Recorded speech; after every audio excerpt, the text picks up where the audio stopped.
Hello, my name is Liz Argent. I'm the project manager for Health Management Associates for the Universal Healthcare Workgroup project with the Healthcare Authority. And I want to thank you for taking the time to review these pre-recorded materials in advance of our October 7th meeting. Today we have two pre-records that we'll be sharing with you. The first is additional background information about the preliminary model results and assumptions that we discussed at our meeting in mid-September, based on many of the questions that we've received from workgroup members to date. Our second presentation is focused on trying to clarify our end goals for the workgroup. So with that, I'm going to turn it over to our first presenter, Shane Mofford from Optimus. And just a quick note, we will have additional time at the October 7th meeting to discuss Shane's presentation, and we'll be following up with some additional written Q&As in the next couple of days. So thank you. Go ahead, Shane. And thank you very much. Hello, everyone. My name is Shane Mofford with Optimus. In our last work group meeting, we presented high-level preliminary results for the three different models, but we covered just a ton of ground in a short amount of time, and we want to make sure that everyone has a clear understanding of how we're approaching the modeling, and also importantly, what types of assumptions we're making, so that to the extent that work group members have feedback on our rationale, that they can share that with us and we can incorporate it into the model. So this presentation goes deeper into the modeling and provides context regarding the most impactful assumptions, including what they are, the approximate magnitude, the rationale, and any other critical context. And so throughout this presentation, we'll do a quick level setting. We'll talk about the different populations that are included in the modeling, and we'll show you some resources that we've provided. And then we'll actually do the deep dive of the key assumptions in the three different models. And so to start with some level setting, just in terms of the modeling status update, we shared our preliminary results, as you remember, but there's still a lot of model refinement to be done, particularly for areas where the model required imputing results. So given that Washington is taking on such a big project of unraveling major systems and building up a new system, there's a lot of different factors that go into the model. And unfortunately, there isn't always data available for those assumptions, which requires us to impute results. So the combination of data limitations and the broad scope, we're going to be spending additional time over the next few months really getting things as tight as we possibly can. But that also requires input from the work group. So helping us, based off of now both the combination of qualitative and quantitative assessment, helping us refine what assumptions should go into the model in terms of populations, benefits, and whatnot. I also want to note, or at least talk a little bit about what our approach and strategy is. Throughout the process, there's been a call for the use of evidence and research, and we certainly do that. But what I want to note is that we also take the additional step of making sure that when we're applying evidence, that it's appropriate to apply the outcomes of other systems or the outcomes of other tests, that they would actually make sense in the context to which we're applying them. There's a few examples when we get into the deep dive where I'll highlight this concept. But I just want to be clear that we're not just finding a study, pulling a statistic out of it and directly applying it. We're also we're viewing the results through the lens of what's reasonable and appropriate, given some of the operational realities that Washington would likely face in building a universal healthcare model. So in terms of the key areas where we make assumptions that drive fiscal impacts, they fall into these broad categories: populations, covered benefits, cost sharing, provider reimbursement, population-specific impacts, administration, and program oversight. We'll start by looking at the populations. What you see on the screen here is a list of all of the different populations that we've included in the model. We've provided information about which models are impacted or which models we've essentially included the populations in. So you can see in this first example here where we have Medicaid, and the Medicaid population is included in models A and B. We've also included estimated 2022 population So that's the number of people that under status quo we anticipate would have been in that program. So the estimate here being 1.7 million for Medicaid. We've also included an estimate of status quo expenditure. Based off of the conversations we've had today with workgroup members and research, we've listed just a few of the high-level potential benefits of including that population in the broader model. That's independent of just the broader goal of providing universal coverage, which may be the goal for many. We've also noted some of the major challenges. So for example, with Medicaid, federal authority is a pretty serious challenge. And then lastly, we've indicated what the source of the information is for both population and expenditure estimates. I'd note that we worked closely with the healthcare authority to gain access to as detailed information as we could get for most populations. But as I noted before, there are a lot of populations where there simply isn't data available. And in those cases, we have to use multiple different sources to try and triangulate our best guess of what their current state enrollments and expenditures are. And we've noted those sources here.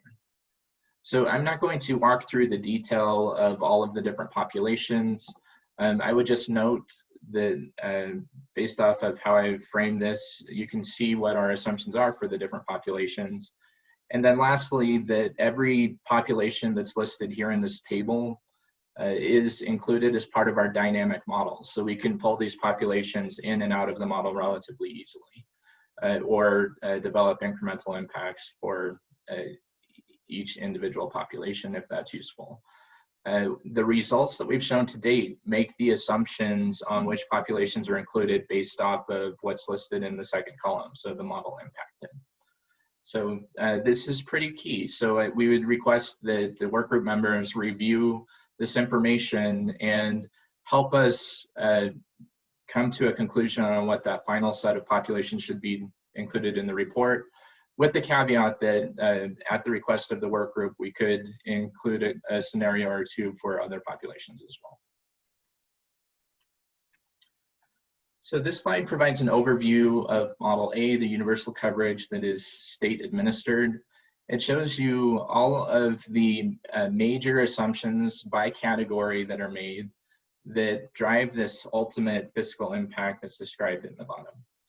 And so in terms of covered populations for Model A, we're assuming Medicaid, the CHIP program, private health insurance, undocumented immigrants, and uninsured.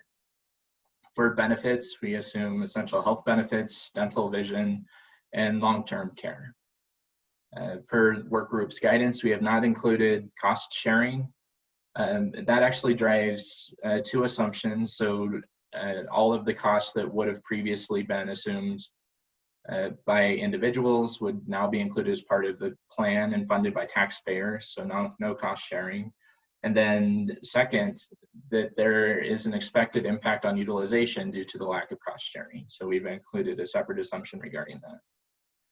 In terms of provider reimbursement, we have three key assumptions. So there's an assumption around reduced pricing variation, an assumption around administrative efficiency, and an assumption around purchasing power. We also have population-specific impacts, and these represent what happens when people have coverage under a universal healthcare model. The three impacts here are Medicaid population access changes, uninsured utilization changes, and undocumented immigrant utilization changes. Lastly, and under administration, we're assuming it is a state-administered program, which has implications for the cost level. We assume that it's exempt from the current state premium tax. That also has implications for both tax level, or the cost of the program, but also revenue to the state that would have to be addressed. And then lastly, we assume reductions in system-wide administrative costs. So all of these we're going to walk through in much greater detail. We just want to highlight Model A. These are the key assumptions, and they produce the fiscal outcome of between a projected $3 billion increase and essentially breaking even in terms of aggregate system-wide expenditure for the populations that are included in the model. I would also note that this population set makes up around 5.96 million of the 7.6 million plus population in the state. So let's dive into the individual assumptions a bit. The first three slides are actually around the construct for the additional benefits that were requested from the work group. Those three benefits, again, are dental, vision, and long-term care. I'm not going to go through all of the detail on each of these three slides, but I would just note that at a high level, the dental and vision benefits are constructed to be under parameters that are commercial-like. So that would include the level of reimbursement, some of the typical benefit maximums. So for example, here with dental, you can see that the benefit maximums, we've constructed a couple of possibilities, which is why there's a large range to the dental estimated total cost. But the benefit maximums range from $1,500 to $2,000. Lifetime limits for orthodontia. The key difference between what you would typically see in a commercial benefit and what we've priced out is essentially the assumption that there would be no cost sharing. And for dental, this is a pretty significant impact because that tends to be a service category with relatively high cost sharing in the commercial realm in particular. So again, please feel free to review the slides. We've provided a lot of context around the assumptions being made for the dental benefit. And then if you have questions, we'll have ample opportunity to discuss them in our next work group meeting. So here with vision, we've provided the assumptions that are used to build the fiscal estimate here. Very similar to dental, it's built on a commercial-like benefit. Again, with the caveat that we have removed any assumptions related to cost sharing. I would also note that these estimates are really focused on individuals between 40 and 64, and that's aligned with our assumption that we're not including Medicare cost at this time. Long-term services and support. This is quite a large and complex issue. We have not yet finished the development of the incremental new costs that the system would see by providing long-term services and supports. The model does include all of the status quo expenditures for long-term services and supports, however. What that means is that Medicaid, for example, has a very robust long-term services and supports delivery system that would be maintained in the modeling currently. Out-of-pocket expense for a nursing home, that type of thing, those are all included in the model. What is not included yet is any incremental new cost, additional utilization of long-term services and supports in the event that they become fully subsidized by taxpayers under the model and there's no personal fiscal liability. We do anticipate that that will drive. We're working on estimates. This slide also provides a little additional context in terms of the Long-Term Care Trust Act. Washington has already made significant progress in terms of ensuring the availability of long-term services and supports. We have received feedback that I guess the way to summarize it is that it's unlikely that it would be fiscally viable to robustly provide long-term services and supports. But we do anticipate that for certain populations, it would be included. So this is an area, specifically the Medicaid population. So this is an area that for future refinement, and we'll provide updates as we have them. So for both models A and B, we have the same cost sharing assumptions, which is that there would be no individual cost sharing. That means no deductibles, no copays, and no coinsurance. There are two primary implications from that decision.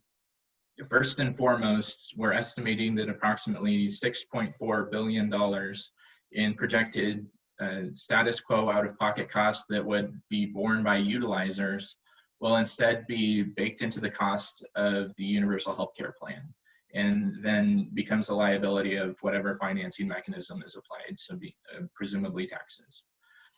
So that is actually a very significant cost driver within the model, but it is consistent with the guidance and direction that's been provided by the work group to date.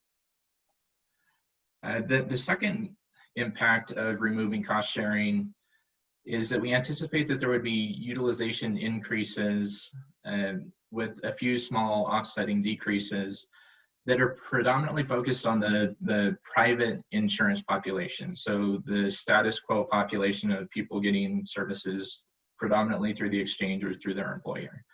The reason that the impact is limited to this population is that those that are enrolled in programs like Medicaid don't currently have cost sharing.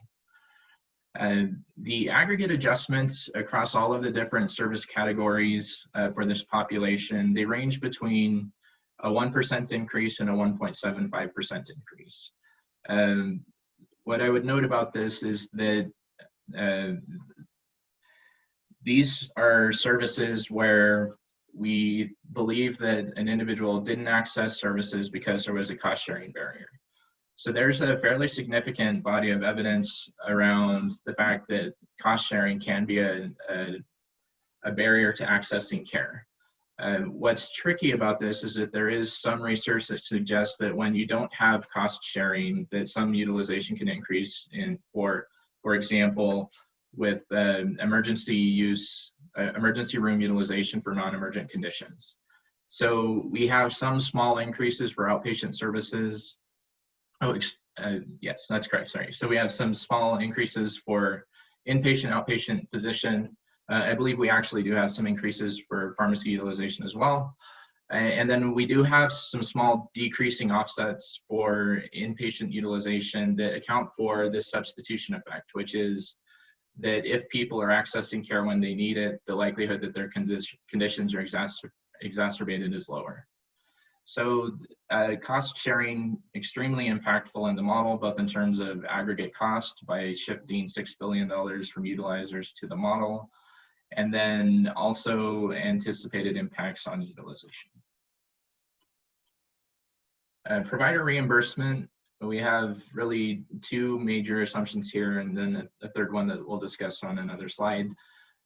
But we do expect that because providers will have to interact with fewer payers, that billing processes, contracting, participation in value-based payment schemes, that the administrative burden will be lower for providers.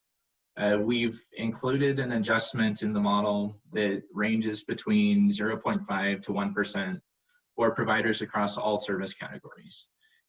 We assume that the provider reimbursement rates would be reduced in aggregate relative to status quo to capture this efficiency in the model. There are a few things that I want to note about this assumption, mainly because they've been discussed quite robustly in the work group meetings. But first, yes, there is evidence regarding relative differences in provider administrative costs across different systems. But unfortunately, there isn't strong evidence about what those specific drivers are. There are a lot of anecdotes that suggest that provider authorization requirements and convoluted billing processes and fragmentation contribute to that, but it's very difficult to attribute a specific percentage just to having fewer payers. And it's really important to note that what the actual administrative burden on providers will be determined based on how the administrative structure and the billing requirements placed on providers are structured, right? So if the new system is built in a way that maintains high provider burden in terms of requiring lots of screenings, prior authorizations, and a complicated billing process, then you're not going to see as much efficiency. So this is really an area that's going to need to be evaluated once more operational level detail is available. Also, it's important to note that part of the reason that the efficiency assumptions are low, in particular in the first year, is because there will be a transition period during which, specifically in the first year, where there will be a high level of interaction with the existing payers to close out utilization that occurred under the status quo system. So what's achievable in the first year is less than what you might expect in future years. The second major adjustment related to provider reimbursement is negotiation power. adjustment. So this is all predicated on the assumption that if the universal healthcare plan is providing coverage for upwards of 6 to 7 million people, that the ability to negotiate rates is significantly higher than our current highly fragmented system. We are currently assuming that this can produce a 0.25% reduction in hospital services. And then we have a range between 1% and 4% for pharmacy and durable medical equipment categories. As in terms of the magnitude and some of the rationale behind that, we think that the first year there's not as much availability of information because you're pulling in a bunch of other programs and don't yet have full insight into what utilization will look like, and that will hinder your ability to negotiate rates, in particular in the pharmaceutical realm. Also, there's been significant market consolidation, and the state may not have an option to contract or to try and use a heavier hand in negotiations, given that they may not have an alternative for maintaining access in a certain area, and you have to balance the two. I think one thing that has not been included in some of the research to date is robustly accounting for some of the already steeply discounted Medicaid pricing that's received for pharmacies. It's actually received on the back end through rebates. So to the extent that a quarter of the status quo population is already receiving steeply discounted pricing, the amount of opportunity there might be less than has been assumed in some of the research to date. For population-specific impacts, we have three. So the first is an increase in the utilization of primary care services for the Medicaid population. We've assumed 0.5 to 1% for primary care services and a small corresponding decrease of hospital services of 0.1%. The rationale for this adjustment is that under the status quo, Medicaid reimbursement, in particular for primary care services, is significantly lower than all other payer sources. What this means is that providers, in order to maintain fiscal viability of their practice, are put in a position of limiting their Medicaid panels. While this is not universally true, we know that it is at least anecdotally true. So we anticipate greater access to primary care and decreased exacerbation of conditions, which is why we have the hospital adjustment. I would also note that while this is a recognized phenomenon, just putting everyone under the same plan and normalizing pricing does not guarantee additional access. There are provider capacity constraints.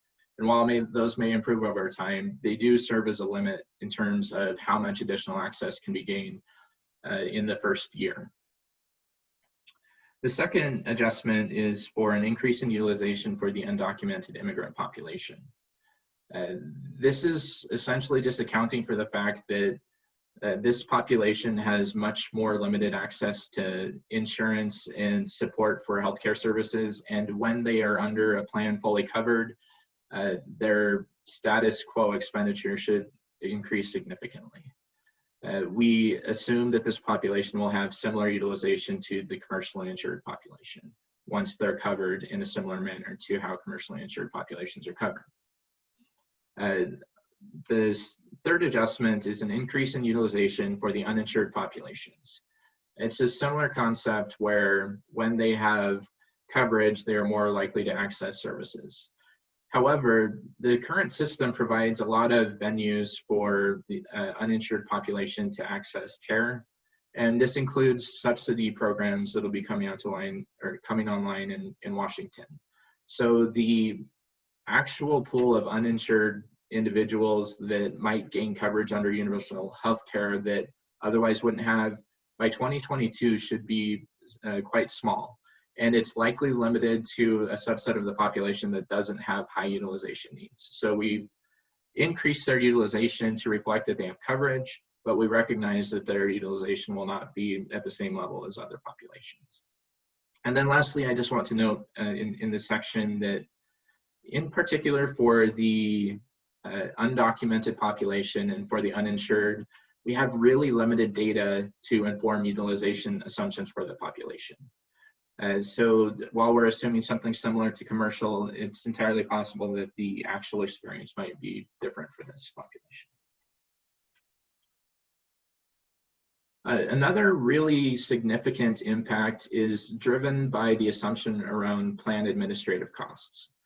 Here we're looking specifically at Model A. The administrative aggregate assumption is 4.5%. This represents approximately a 4.1% decrease from the status quo administrative rate of 8.6%. And just to be clear, that's the status quo rate for the populations that have been included in the model. So there are a couple of really key points about why we are assuming a 4.5% administrative load. It's been mentioned multiple times in the work group meetings that Medicare, for example, has between a 1% and 2% administrative rate. Some of the research to date has also used Medicare as the benchmark for potential savings, or excuse me, the benchmark for the potential level of cost that then produces savings relative to status quo. We would note a couple of really key concepts. It really goes back to our original strategy that I described at the top of this presentation, which is when we identify that a system is operating at a certain level, it's important that we question whether or not the system that we're building is capable of meeting those same results and why that might be the case or why it might not. In this case, we think that the efficiency level of Medicare isn't an appropriate level to target for universal healthcare in Washington. There are several key reasons for that. First, Medicare is still 10 times larger than the universal healthcare plan in Washington would be in terms of total expenditure. They have a completely different level of economies of scale than the universal healthcare model in Washington would. Second, the 1.8% is a statistic calculated on a significantly higher per member per month expenditure. And what that means is you can't directly extrapolate it to a different population and use the same statistic. So we believe that directly applying it would understate your average per person cost. And third is that in Washington, under a universal healthcare plan that is implemented by the state rather than a federal level plan, the state is going to be retaining significant responsibilities for reporting and stakeholder engagement processes and contracting and all of the requirements that currently exist around federal programs such as Medicaid and CHIP. Those are types of costs that are not borne by a plan such as Medicare. So we believe that given the actual administrative burden that would be experienced and the relative appropriateness of applying the statistics from other programs, that 4.5% administrative rate is a reasonable estimate for what the cost for the program would be. That is comparable to some of the fee-for-service administrative costs in other states for Medicaid programs. So I know that this is an area where there's a significant disconnect from some of the research, but hopefully this rationale helps you understand why that's the case. The next assumption here is related to plan oversight assumptions. There's a unique thing that happens under universal healthcare, which is that the current system, which has fragmented reporting and data collection and aggregation, that looks completely different. You now have access to all of the utilization information for all of what is close to all of the people in the state, especially if Medicare was included. That allows you to have greater program oversight, and your ability to detect fraud, waste, and abuse is significantly greater than you have in the current fragmented system. So we've accounted for the ability to more aggressively tackle fraud, waste, and abuse by reducing aggregate costs by 0.25%. This number is a number that is compared to all of the other assumptions, this one can grow quite significantly in out years. The reason that the impact is so small in the first year is that you will not have the utilization data until several months into the program. You won't have complete utilization data, perhaps until well after the first year, that you can use to detect the fraud and then actually pursue it. So there's a significant lag between when the program starts and when you can start to tap into this specific efficiency measure. But we think it's important to include.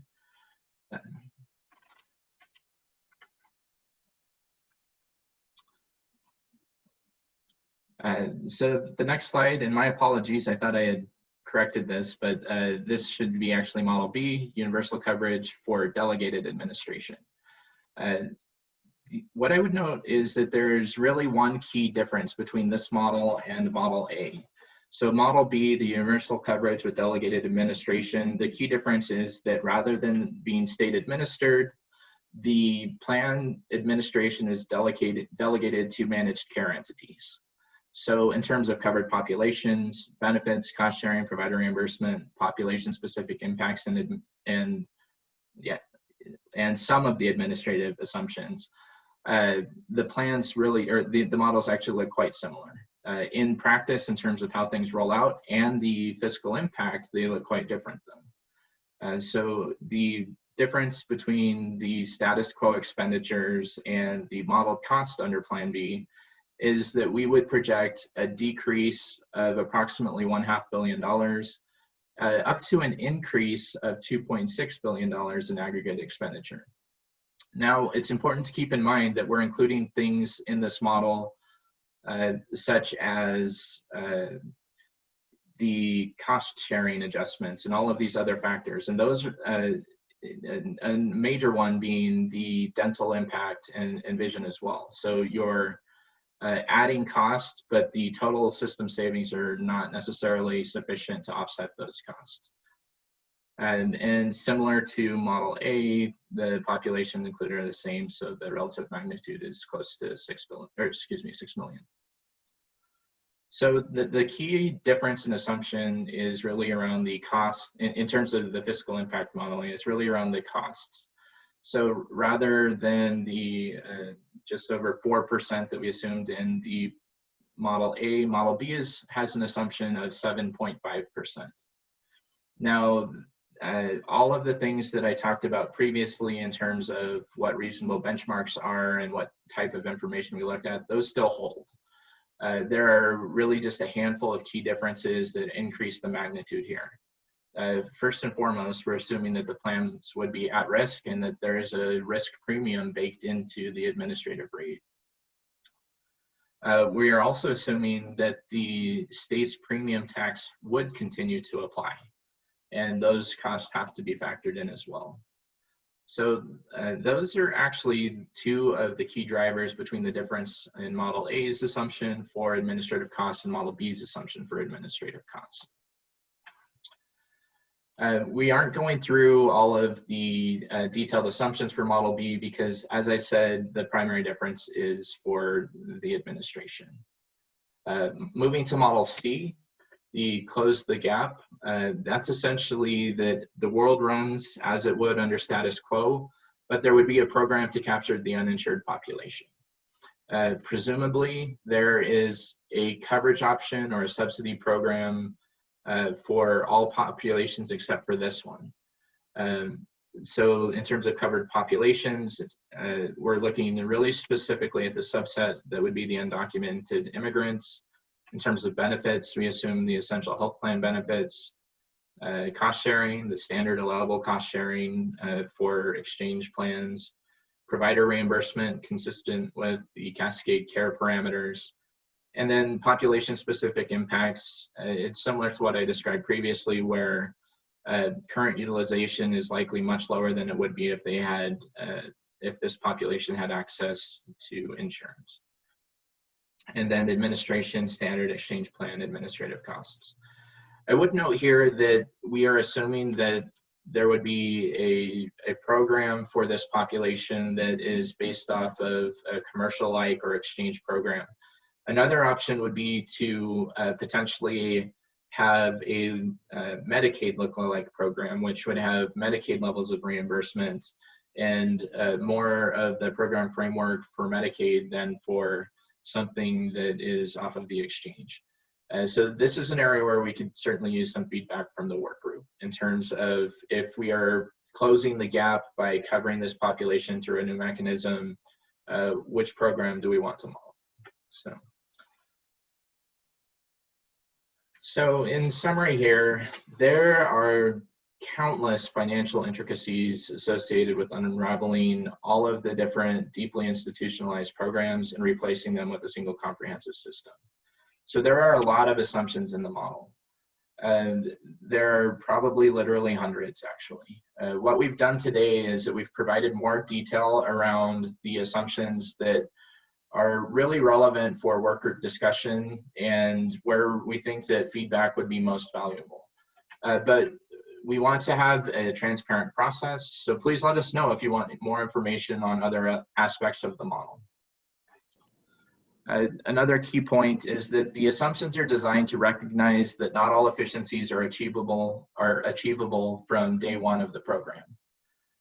And lastly, the rationale for the assumptions is provided, but we recognize that the work group members have a great deal of expertise. If you have feedback on our rationale for the assumptions, either in terms of which assumptions we're making or the magnitude or our general thinking about what's appropriate there, we welcome your feedback. So, there was just a massive amount of information provided in the slide deck, and while I gave a high-level verbal overview, I anticipate many workgroup members will be reviewing the detail independently, and we would encourage them to do so. We've also just provided a glossary to help with some of the terms that are included in some of the very dense slides. So that's all I have for you today. I'm looking forward to the workgroup discussion. We'll have ample time during that meeting to make sure that everyone has a really solid foundation in terms of understanding what's included in the models, the types of assumptions we're making, the magnitude of those assumptions, our strategy and whatnot. So thank you very much, and we'll see you in a few days here. Thanks so much, Shane. That was really helpful to understanding all the intricacies of what's going on. So I'm going to now turn it over to Nora Leibowitz, who's going to walk us through a presentation to help prepare us for a conversation at the October 7th meeting about work group goals.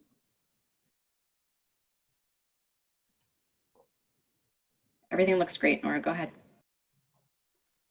Great, thank you. This is Nora Leibowitz from Health Management Associates. And I am going to talk some about some draft end state goals that we have developed based on the work and discussions of the work group over this past year. So you may recall that in the early days of the work group, the group had discussions about what is universal coverage. So as a group, you all came up with universal health care means all Washington residents can access essential, effective, and appropriate health care services when and where they need it. So that was from our early meetings. And then in the February 2020 meeting, the work group had a conversation about what would the reform system look like, and what should it do, what should it be? And folks met in breakout groups and with the help of sticky notes, identified the characteristics that that they wanted to see in this end state. And so then we took that large number of criteria and we identified kind of how they were organized into these 6 areas: access, equity, governance, quality, administration, and feasibility. And then we have been using these characteristics as the criteria for assessing the reform models. So most recently, last month, we had conversation about these characteristics and thinking about the models. The goal statements are a piece of what we want to put into the final report based on these desired end state characteristics. And obviously we'll be talking about the individual characteristics, but it is really helpful for giving direction to the legislature to be able to say these are the 6 goals, so that they can be keeping those really core values in mind. And so what follows here are some draft statements of goals that we've developed from the work group's discussions and from the qualitative criteria that you all developed previously. So I'm going to go through each of these 6 areas, starting with access. And the draft statement for access is a system that provides all Washingtonians with full access to comprehensive, essential, equitable, effective, and appropriate health services that are affordable to everyone. And you'll see this list of what that means. These are really the criteria that you all developed early in the year. And we, in thinking about these access and other end state goals, we were thinking about some of what's going to be involved. One of the items that came up as a criteria for assessing the models was workforce capacity building, and we see that as a requirement of getting to this access goal. So equity, which is such a critical function, such a critical element, was discussed by the work group both in terms of a vision of what it could look like and as identified in the assessment criteria in terms of some of the key elements that the system needs to achieve. So the draft goal for equity is a system that promotes equity in access to quality care across race, ethnicity, culture, income, language, geography, gender, and other differences to reduce variance in the delivery of care and health outcomes. And you'll see these 3 criteria that were developed by the work group, and recognizing that to make this happen will require both incorporating equity and cultural responsiveness into the workings, so into provider contracting, into how providers are trained, and the expectations, the standards that are set for the system. And in addition, it will require increased transparency of data so that the system can assess how well things are working. Is access, for example, equitable across different populations? Are people getting the quality of care and culturally responsive care that they need?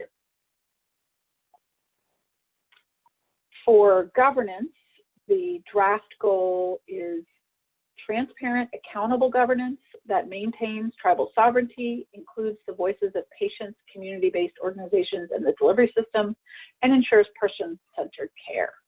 And this comes out of this set of criteria that were identified, and just really requires that all of the different participants in the system take on new roles within the governance.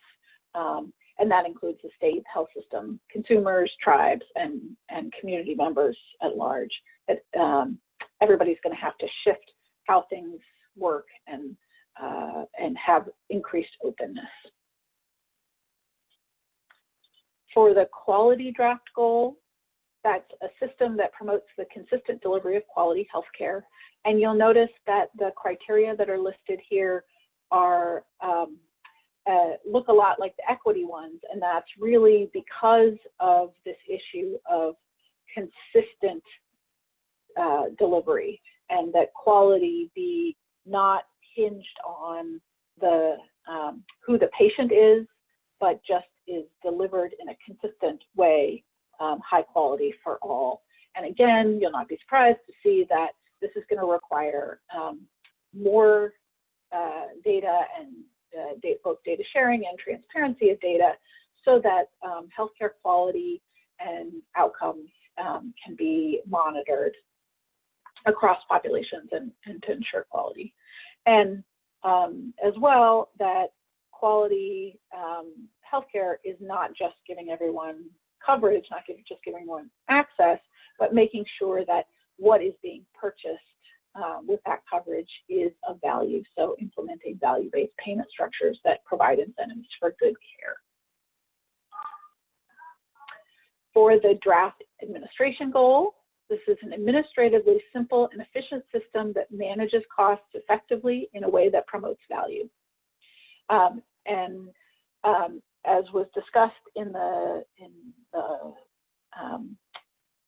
development of what the system looks like and what the costs are in the modeling, obviously this is really needs to be done in a considered way, a thoughtful way that that is reducing administrative costs and is putting in cost controls that are able to make sure that people are getting the correct care and the providers are not having incentives for just unneeded extra care, so that costs are controlled, but access and quality are maintained. And again, data is going to be really important. This time, it's also really important to think about how providers can share data in a way that maintains consumer privacy, but allows them to make sure that they're not, for example, duplicating services, the use of value-based payments that allow us to purchase quality, and having a single system will facilitate, but it's important to build in ways to make sure that people's data follows them where they go in the system. And then finally, the draft goal for feasibility is a health system that's politically and administratively feasible and implemented in a considered way.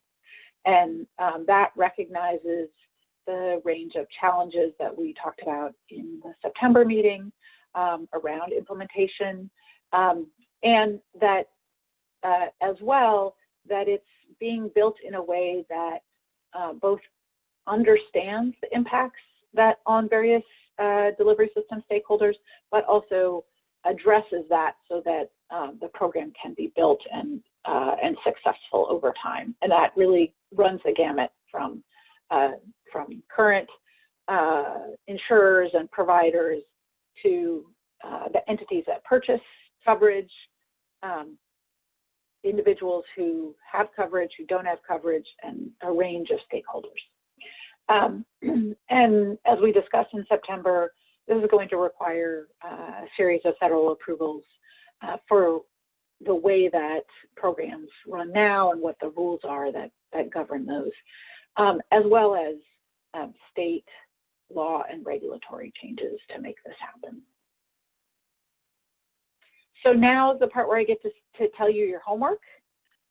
Your assignment for the October 7th work group is to review the slide deck, to review these draft goals and state criteria that came from you all and that we've used to build these draft goals, and to think about how well the draft goals express those criteria.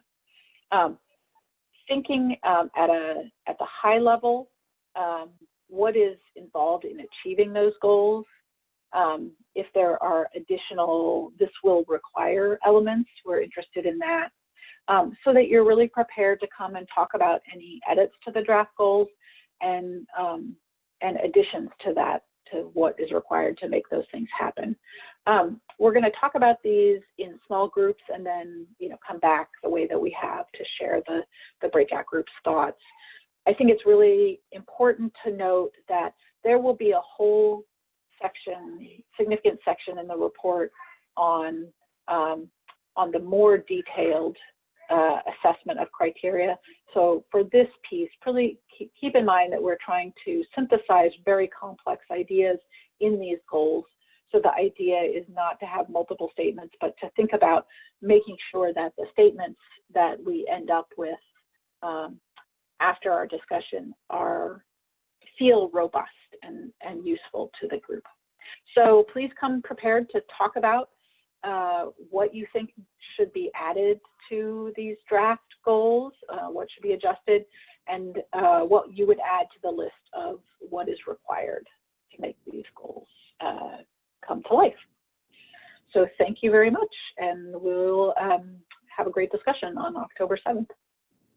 Thanks so much, Nora. Just a quick note to everyone, if you do have comments or questions, please be sure to send them to the HCA Universal Healthcare Workgroup email address. That is actually on the website near the materials where they'll be posted and in the email that you received with these presentations. So please be sure to send those in.